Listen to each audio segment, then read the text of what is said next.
ఇక్కడ ఎవరిళ్ళలో వాళ్ళు ఉంటాం కదా, అసలు ఏమీ అర్థం కాదు. ఒక్కొక్కసారి వర్షం పడిందా పోయిందా అన్నట్లు ఉంది. అయితే ఇవాళ వర్షం పడుతుంది అని చెప్పి బయటికి ఎప్పుడో 2-3 గంటల తర్వాత వచ్చి చూశాను నేను.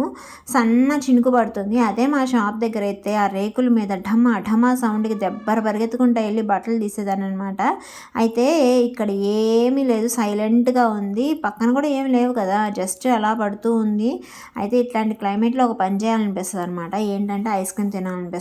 మీలో ఎంతమందికి కూల్ క్లైమేట్లో ఐస్ క్రీమ్ తినటం ఇష్టం? అందులో చలికాలం ఈవినింగ్ టైము ఎక్కువగా తింటూ ఉండేదాన్ని.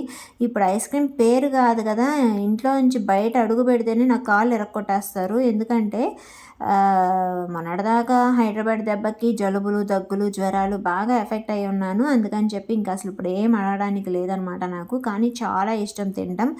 ఇంకోటి ఏంటంటే, నాకు మా ఇంటి దగ్గర ఐస్ క్రీమ్ కంపెనీ ఒకటి ఉంది. వింటర్లోనే వాళ్ళు ఇయర్ మొత్తానికి సరిపడా ఐస్ క్రీమ్స్ తయారు చేసి స్టాక్ పెట్టుకుంటారంట.